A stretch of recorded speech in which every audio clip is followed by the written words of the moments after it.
Hey everybody, Josh here. Welcome back to my channel. I do a lot of videos on IT, cybersecurity, education, and career things, but today's video is going to be the ultimate guide on how to get into cybersecurity. That is, like how to break into the field and start working in cybersecurity. The format of this video is going to contain a step-by-step curated list of things that you can do that will increase your chances of being able to break in the field. Some of the steps will have multiple tiers in them. Like, for example, you should do A at the bare minimum to increase your chances, or B to have a slightly better chance, or you should do C to totally max out your chance in this particular area. And the idea is the more things that you do in this checklist or this framework, and the better you do them, the higher your chances are that you're going to be able to find a job and ultimately get hired and enter the field. So if you're interested in getting into cyber, go ahead and smash the like button, consider subscribing, and let's get started. So the very first step in this checklist is to kind of get in tune with the cybersecurity world and then kind of maintain this until you get a job, and then ideally afterwards, like throughout your career.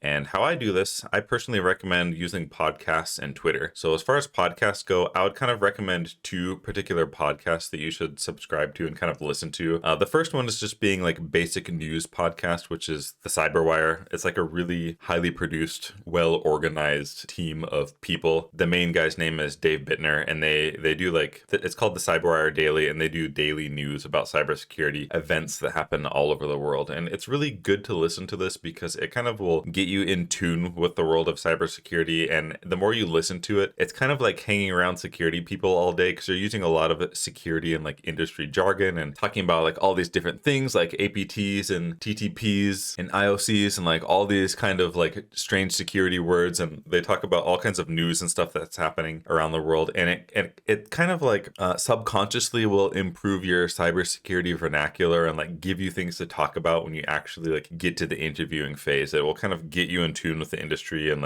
help you be able to talk about it in a more natural way. So go ahead and listen to the Cyberwire. Don't listen to the back episodes because it's news. So just pick up today's episode and kind of listen to it every day moving forward. And the second podcast I would strongly recommend listening to is Darknet Diaries by Jack Rhysider. The format of this podcast is a nice storytelling theme, and it's really, really well produced, and it's really, really entertaining. And he kind of talks about a lot of different cybersecurity events and stories and different criminals and hackers, and he interviews people from all over the place, and it's super, super interesting. And the point of listening to this again is to kind of open your mind up to what's possible in the world and what people are doing, and it will give you things to talk about in your interview. If somebody, I always get this question which breach do you find the most interesting, or name 3 events that happened in the last year or something like this.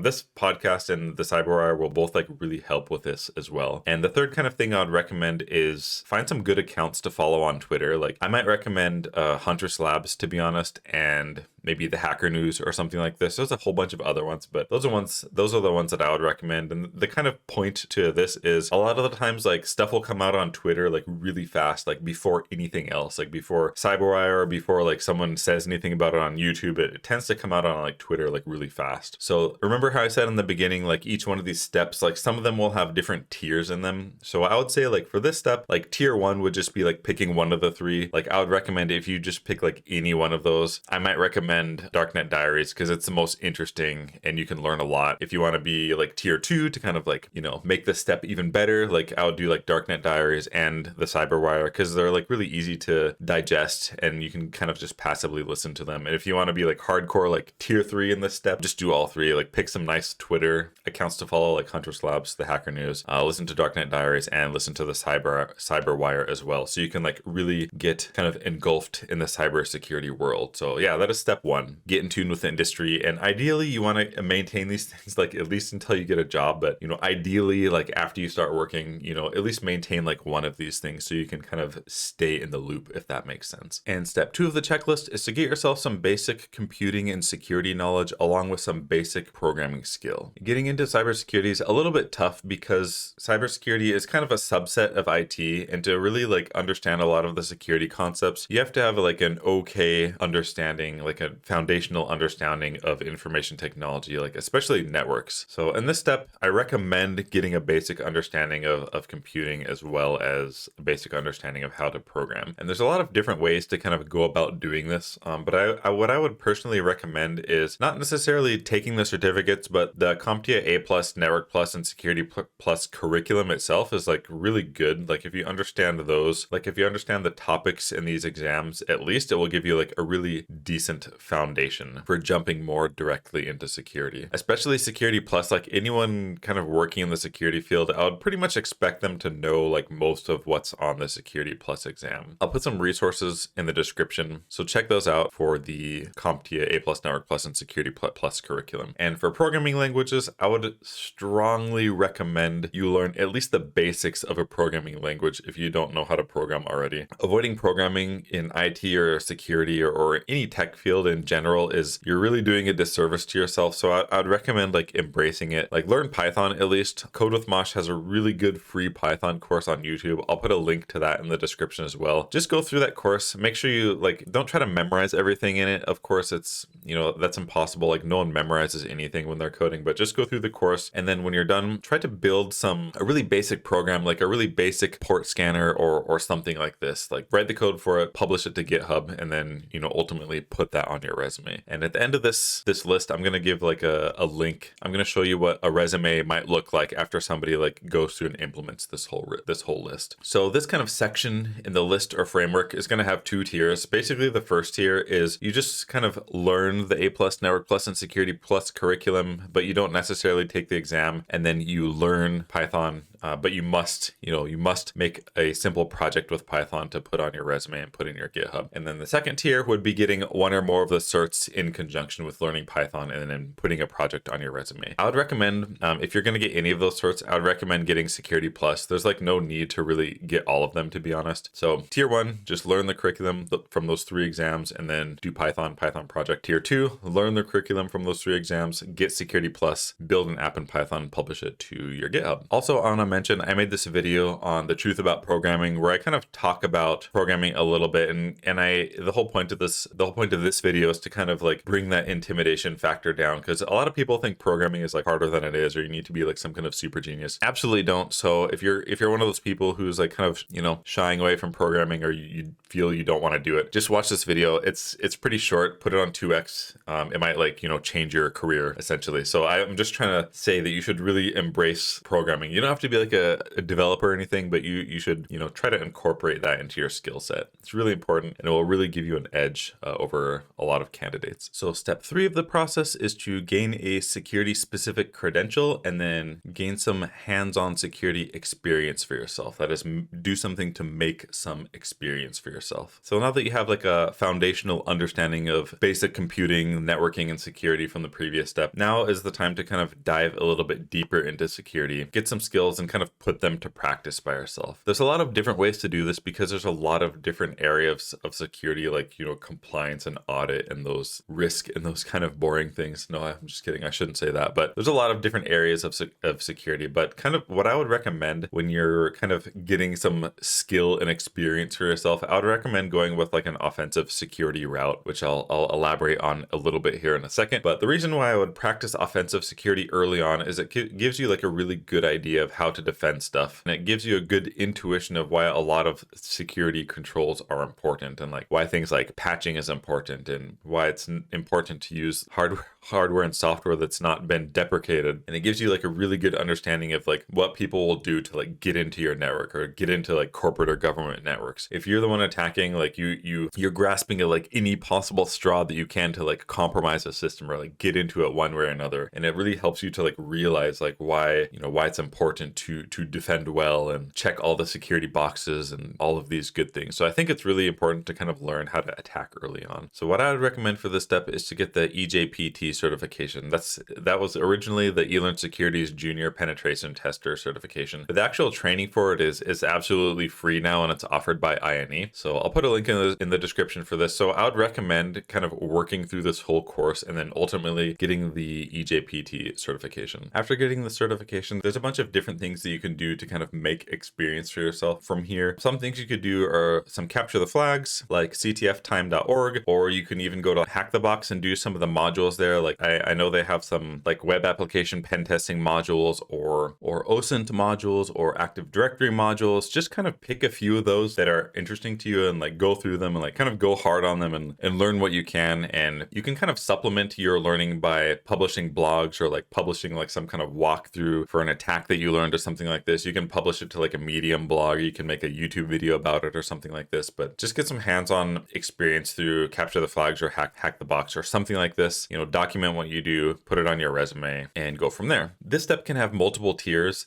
So I would say like tier 1 would be like earning EJPT, something like this, just earning the certificate and doing like a few Hack the Box labs or modules or something like this. Maybe tier 2 would be something like earning EJPT and an additional like higher level certification like CISSP or OSCP. And I know a lot of people are going to hear me say this and be like, oh my God, those are not like entry level certifications. But a lot of the time, like I won't get into CISSP too much. Like I know there's like a experience requirement on it, but if you've worked in IT before, it's more than likely you meet the domain requirements for it. But the reason I recommend CISSP is it's like the absolute like ultimate like HR bypass certification in my opinion. It's really, really good at getting you interviews because like everyone knows what it is, like HR knows what it is, and people are just gonna like at least like consider you more, at least for an interview if you have CISSP. And then OSCP, right now it's kind of the de facto penetration testing certification. I know the Cyber Mentor offers a pretty good offensive security certification as well, but OSCP is kind of like the offensive security cert that everybody knows. It's not easy to get, so I'm not going to recommend you like go out and get it, but just kind of think about it and like at least maybe you can research OSCP and CISSP a little bit. But for this step, like bare minimum, you know, get EJPT and then do some Hack the Box or some kind of capture the flags, publish what you do on a blog or YouTube or something like this, and then put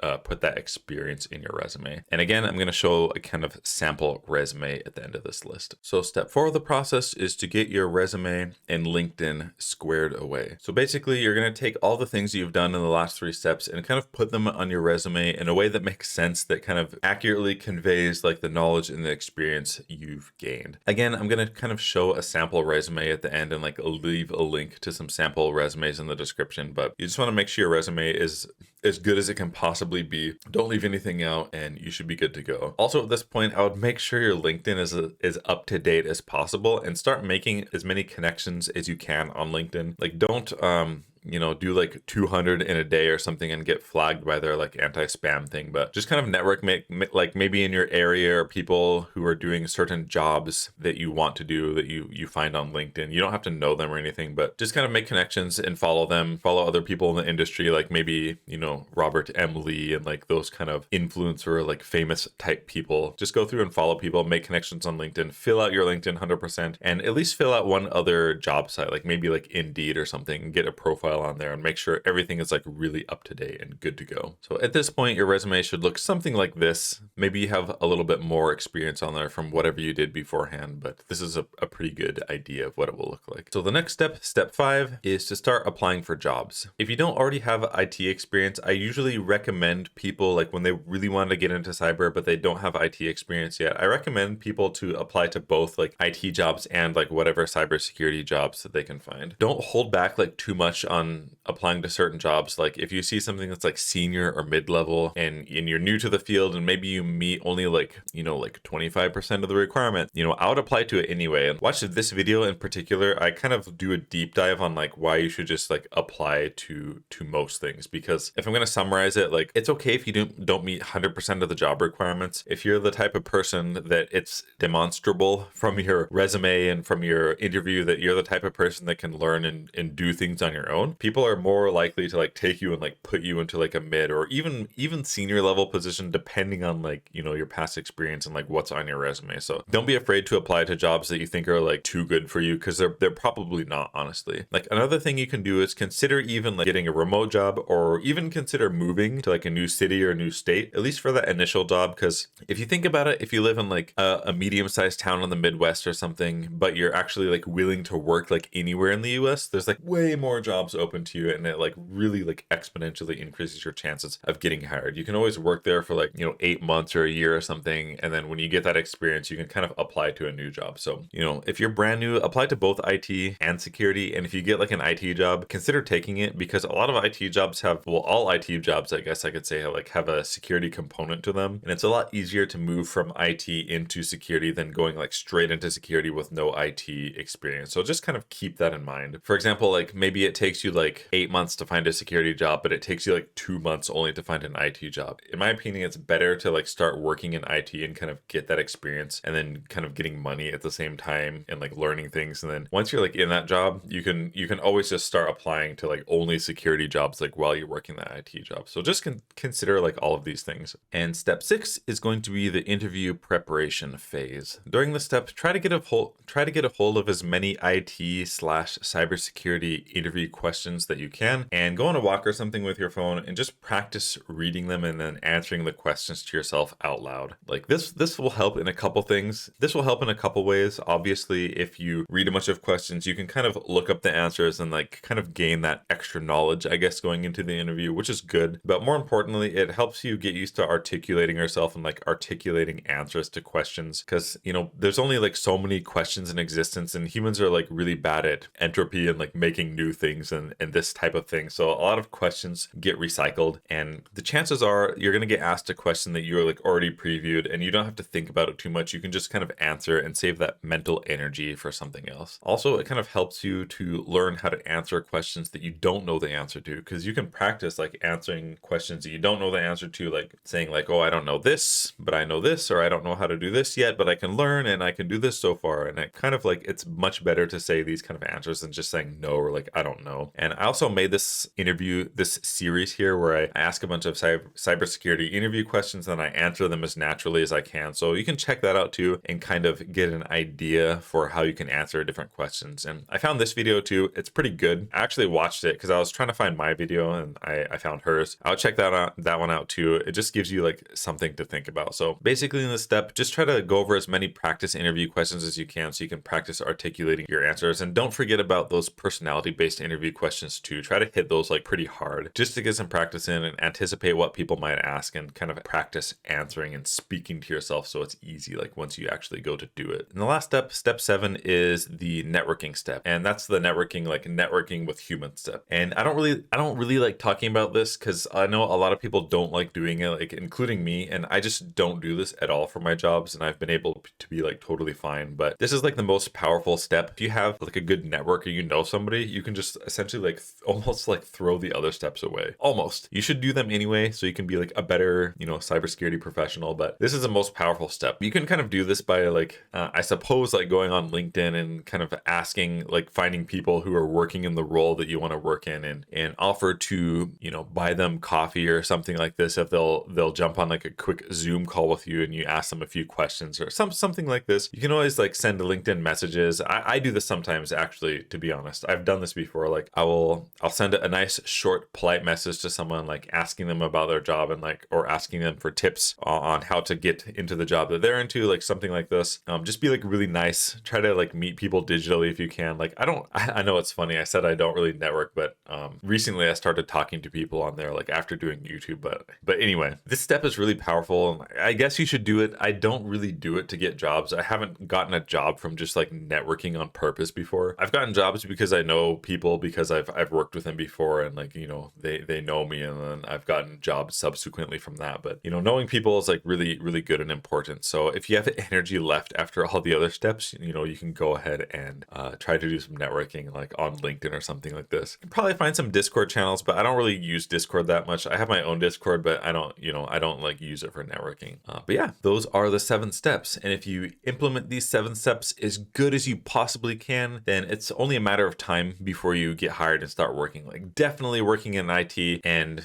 working in cybersecurity, of course, eventually. But I feel like getting an IT job is easier. But for sure, if you implement all these steps as well as you can, it's only a matter of time before you get hired, before you get that first job and you start working. So as promised, here is what a sample resume might look like of somebody who has like absolutely no experience, but they kind of implemented this checklist at an average level. You might see something like this, kind of this basic, a basic intro. You don't have to add it. I don't don't have this on my current resume because it's like too big already, so I tend to like not have this intro. But if you don't have that much stuff and you want to say something nice and succinct about yourself, you know, it's not necessarily a bad thing. And this should actually be certifications. So for this one, I recommended, you know, EJPT, and I recommended like at least like studying the curriculum for A+, Network Plus, Security Plus. So maybe this particular person like went ahead and got EJPT and then went ahead and got CompTIA Security Plus. Security Plus is pretty good. It kind of serves as an average HR filter. EJPT will serve as like somewhat of an HR filter, but mostly for knowledge for you, right? So this person opted for both of these, and then maybe they started studying CISSP, or if they don't have the experience requirement, technically it's going to be called Associate of ISC squared. But yeah, so maybe they're studying for this, but it's still in progress. And for experience, this is all the experience that they generated on their own. This isn't from an actual like W-2 job where they went to an office or anything. This is just stuff that they did on their own. So maybe they bought a domain for themselves for, you know, $12 per year or something like this. And maybe they have a GitHub where they store their hack the box pen test reports, or they store, you know, their Python projects in there that the interviewer or whoever's reviewing the application can look at. And it's okay to put links in resumes these days. Mine has like a bunch of links in it because usually people are going to be looking at it in like a PDF or something like this. Maybe this person like made a, you know, a very average YouTube channel just to kind of show some of the things they've done, which I would recommend doing. Doesn't have to have like thousands of views or whatever, just has to be there on display for somebody to see. And all this stuff is just kind of basic things that you can do, like different ideas on ways you can generate experience for yourself. And these are as valid as like going to a normal job anyway. Like if I was hiring and somebody showed me, like someone came in with this resume, I would take it seriously because, you know, it's well written and it references things that are real, and there's real things that I can like look at and see what they did. So it's pretty useful. Past work is here. My first job I ever had was McDonald's, so I just like used that here just to kind of show, you know, it doesn't really matter, you know, that you don't have to have like a super fancy resume with like all this crazy stuff on it. Under education, it's okay to put something like, you know, if you do like Code with Masha's like free Python course, you can just put it down here for, you know, put it down here even though it's like a free course because it's education, and it's kind of quantified, I guess you could say, like up here with your GitHub where people can like click here and like go and look at it. These links are like all fake, by the way, but this is just a good example of what your resume, you know, might look like if you implement this checklist. And this resume is like absolutely good enough to work in entry-level security jobs, like absolutely, like especially because of this. And if not security, like absolutely entry-level IT jobs, or even like mid-level, to be honest. So, you know, have something like this, make sure your resume is nice and squared away, apply to both IT and security jobs, and whatever comes your way, like seriously consider it, and then, you know, start working and enjoy your time in the field. And lastly, before we kind of finish, I highly recommend you watch this video in particular. This guy's like really crazy who they're interviewing, because I just watched this recently, and this guy, I might as well be him. Like, I mean, he's better than me in terms of his like what he's done and his credentials and experience, but the way he thinks about job hunting is like exactly the same as me. It's really crazy. It's really crazy. So please watch this. It's a nice kind of long interview slash podcast thing, but he really basically like talks about a lot of the stuff that I said in this video, but kind of in more depth, and he gives like a lot more context to it. So check this video out. It's gonna be really useful to you. But yeah, if you enjoyed this, I would really appreciate it if you'd like and consider subscribing. Almost at 10K. I hope to get 10K at least sometime in November. Would be pretty nice. But yeah, really appreciate it. I also have a Patreon if you feel like supporting me. But if you have any comments or criticisms or suggestions or anything, please feel free to leave a comment. I 100% read all of the comments and respond to like every single one of them. So yeah, let me know if you have anything to say. Otherwise, thank you so much for watching this far, and we'll see you next time. Bye bye.